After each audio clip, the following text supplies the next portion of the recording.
Hello, it's Rob here again from Academy of Inner Resonance, School of Subtle Energy Therapy, Crystal Healing and Inner Development. And today I would like to look at the absolutely stunning crystal fluorite. I'll be doing the scientific first, then the historical, energetic properties, where to use it in the energy field and in daily life, the astrology, and finally there's a bonus bit. So just before I go into fluorite in depth, just a quick word to say we're not just a video channel, we also have a physical school in the Highlands of Scotland from where we run retreats, workshops and the 2-year diploma training in crystal and energy healing. So please do check out the website at www.inner-resonance.org. Fluorite is a form of calcium fluoride, CaF2, and it doesn't belong to any crystal family. It's all on its own. It's also a very soft crystal. It's only 4 on the Mohs scale of hardness, so it can easily scratch and fracture if you bang it. So you wouldn't, for example, put it together in a bag with your quartz crystals because the quartz crystals would scratch it. Also, just be aware the hardness of household dust is 7. So you wouldn't clean fluorite with a cloth because the dust could scratch the surface when you're cleaning. It's better to clean fluorite with maybe a feather duster or a feather or blow on it or under running water. Fluorite's inner system is cubic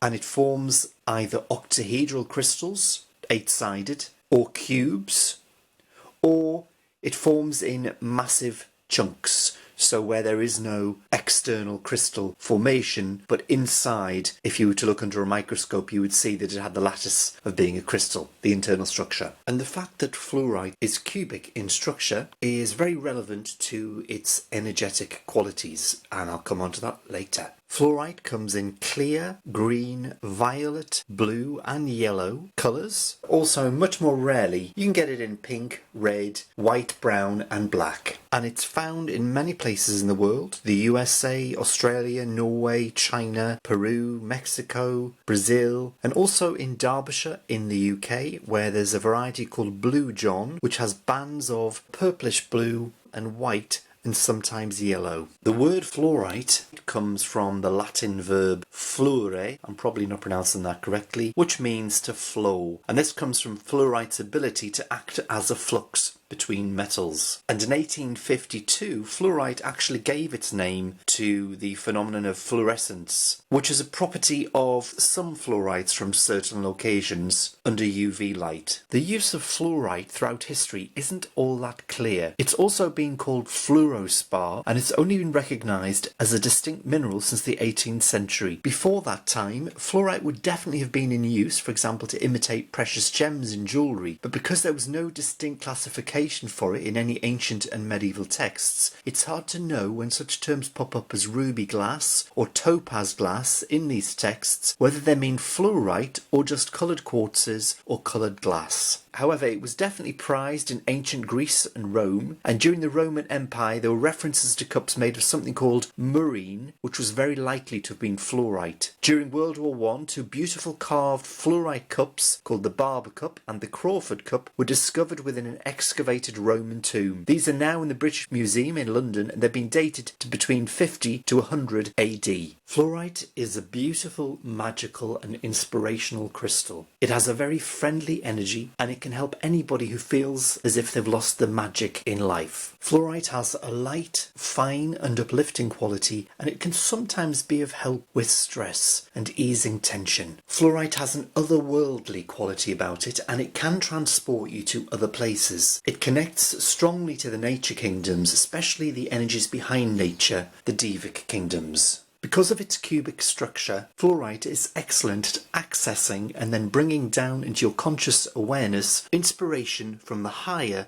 subtle layers of the energy field. So this means it helps us to remember our dreams, so it's useful for dream recall. Also in a meditation to help to inspire us in our creativity and what we need to do in our lives. So it is an excellent stone for meditation. Because of this ability to tap into higher inspiration and because of its beautiful magical qualities, it's an excellent crystal to work with for artists who've lost their muse. Anybody in any creative endeavours who are struggling to tap in to their inner creativity. Fluorite's also a good crystal to work with if somebody's feeling flat or depressed. By working with it, it could help to open up new doorways for them and inspire them in new ways that could help them to move through how they're feeling. Fluorite can be used anywhere in the energy field and can also go on any chakra, although it does relate strongest to the heart. Something else I've found in terms of using it in daily life, which is quite interesting, is that when I've worn fluorite with me, I've noticed people tend to be friendlier and really include me in things wherever I am in the day. And I've had students report exactly the same thing. So do try that out for yourself. Just carry fluorite with you during the day and just take note how people react to you. Fluorite is cubic, so there could be an argument to put it with the earth signs. It's also got a quality of high air to it. Fluorite relates to the higher mental body, higher inspiration, so you could also link it to the air signs. However, if I had to link fluorite to only one of the 12 astrological signs, it would be Pisces. The reasons for this is it has a very dreamy, magical, creative quality to it. Also, if somebody is a typical Pisces, they're very sensitive, and so it can be difficult being on planet Earth. Fluorite is a beautiful crystal that can just literally help the soul to be here by reminding us what it's like in higher levels of existence. The beauty, the inspiration, the magic. So one of the reasons that crystals harmonize well with each other when you're doing a healing is because they belong to the same crystal family. So for example, amethyst, rose quartz, Botswana agate, moss agate, they're all members of the quartz family, so they all harmonize well together. Fluorite doesn't belong to any family, but instead it will harmonize very well with other crystals that have the same internal cubic structure. For example, here I've got some pieces of iron pyrite, which works well with fluorite. These pieces here, these aren't cut. This is perfectly natural. This is the pyrite growing into cubes. You can just see a little one growing out of one of the cubes there. And also, here's a piece where the iron pyrite is growing with clear quartz and also some black tourmaline shawl. Two other cubic crystals, which fluorite harmonizes really well with, are lapis lazuli and also sodalite, although neither of these crystals will ever express their inner cubic geometry on the outside. So what that means is you'll only ever find them in what looks like big rocks in nature, and they have to be broken down and tumbled to actually get the crystals that you know, the tumblestones of lapis and sodalite. And another crystal which works very well with fluorite and helps to anchor and ground its energies is garnet, which is also cubic. Fluorite also works beautifully with other crystals that also relate to nature, such as petrified wood